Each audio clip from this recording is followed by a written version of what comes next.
So, Jules, can you tell us about how you ended up moving from being backstage to being front stage? And with that, I know you do a lot of speaking. So, is speaking natural to you? That's a great question. It's interesting. I was asked this recently. What was the thing that you used to do as a kid that other people commented on a lot? Um, and it is funny because I think as adults we don't realise that we do give young people that information a lot. And I think there were two things that I can remember being commented on a lot. One was that I was called a chatterbox. Always having a little chat. You are, aren't you? Having a little chat all the time. And I would quite happily. Apparently used to wherever my toys were, whatever I was playing with that day, I used to pick them up and follow my mum around the house, and she'd carry on doing what she was doing, and I'd just plonk my stuff next to her and just chunter away. So yes, I'm a natural talker. But whether that means I'm a natural speaker on stage, I think. I actually do enjoy the process of talking, and I think it's something that I'm learning. I have learned some skills, and I'm still learning and refining the art of speaking. Because I do think that speaking from a stage is an art.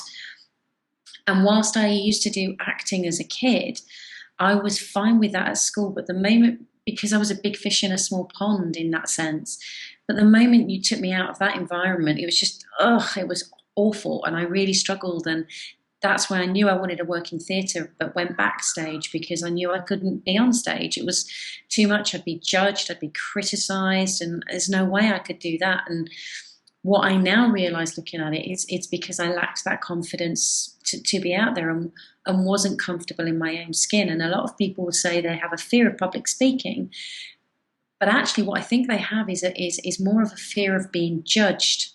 So they're worried about being judged by those that are watching them, because when you say, you're the person stood at the front of the room, so what's happening?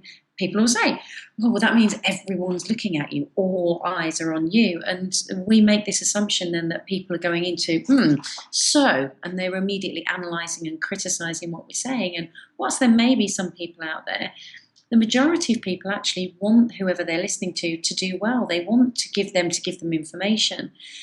So the journey for me from backstage to on stage, and what has made that the process, I suppose, is about me learning to be comfortable with me and how I am, and that I don't have to be a speaker or a presenter, because then I would be far more stoic and probably clipped and try to present in a way. And actually it's about me relaxing and being who I am. So sometimes that does mean that accidentally I might swear, or I might make an inappropriate action or something, but the majority of the time I will recognize that I'm doing it and apologize if it offends anyone.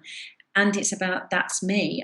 I get words wrong sometimes. I do silly things like lose the inability, or have the inability all of a sudden to be able to say hello. It's just who I am. And on this journey in coaching, I still didn't think that I was going to do any speaking. That wasn't part of what I was planning. But I went to a seminar and happened to speak or hear a woman called Amanda Gore speak. And she's this little Australian lady who was 5,000 people in the room, all businessmen, mostly businessmen, suited and booted. She came bounding out on the stage with a pair of bizarre wallaby ears and produced a magic wand and had people drawing faces on their fingers, and people were in hysterics and really enjoyed it. And that moment just made me realize that, do you know what? She was different from every speaker that came out that day, and she was being herself. Now, did that mean that I had to go out and buy some wallaby ears and a wand? No, it meant that I had to find my way. What's my way of communicating?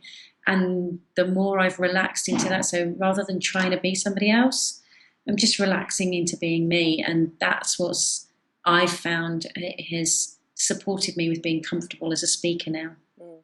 And when you're coaching, because I know you do a lot of coaching other people who are finding their way to the front of the stage as well. When you're coaching people, have you got like any top tips for being that natural, authentic self? Is there anything that's worked particularly well for you? So the first thing I would think about, which may seem odd, but actually is your clothing. because I think we make the assumption that we have to dress a certain way. And I would say, yes, there may be an expectation or an appropriateness to your clothing depending on who you're presenting to. But I would say the main thing with it is find something that you genuinely feel really comfortable in, and match those two things up, bring those two things in alignment. So I know for me, I prefer to present in heels of some description, because I know that makes me think about my body in a different way and focus in a different way. But it doesn't bother me whether I'm in a skirt or trousers or things like that. But those heels do for me make a difference. Not the same for everybody, obviously. So that would be my first thing. I would also say that, again, matching your language up between what's appropriate for your audience, but also be you. Allow you to come through. So if you are somebody who naturally tells stories, then tell a story. Tell your presentation through a story. I was working with a managing director recently, and he was having to present the usual kind of, come on guys, motivation, this is how well you've done, but we've still got more to do kind of presentation. And we were working on that, and it was very kind of managerial what he was laying out. And I said, if you heard this, would you be inspired? And he went, no, but it needs to be said. So I kind of put it to one side, and I got him talking about something else, which happened to be one of his loves. And he's a big sports fan, and practically any sport. And he was saying he was on his treadmill at the weekend, and he'd been watching this thing about this particular cricketer. I see, it means nothing to me. I can't remember. But he was this cricketer and his story and how he did this and da-da-da. And I then listened to the whole thing at the time and replayed it back to him. And I said, if I told you that story and threaded in the sales stuff, would you be inspired? And he was like, oh, wow. So it was kind of matching the needs of the managerial side, but with his personality. And he is that sportsman person. So bring that in so that you're allowing yourself to be reflected in a way, if that makes sense. So what inspires you will help you to be an inspiring speaker. Yeah, because you're being truthful. I think when people are... I don't know about you, but I could watch somebody talk about astrology, or even, I'm not big into motorbikes and things, but I happened to watch Guy Martin recently do his Wall of Death challenge. I don't know if you saw it. Yeah. Now, I'm not a petrol head. I'm not into engineering. I'm not into fast cars or anything. But Guy Martin, because he is so passionate about it, and he will talk about this, that I could sit and watch him for hours. I may not understand what he's saying, and I'm not probably going to get on a motorbike, but his passion and his enthusiasm, that's what connects with people. And I think when you're allowing that to flow forward, whether you're talking about crocheting or, dog walking, it doesn't matter. When you can bring that aspect of yourself out in some way and connect with your audience in that way, they're seeing the real you, and that's what they want to connect with, is that real you.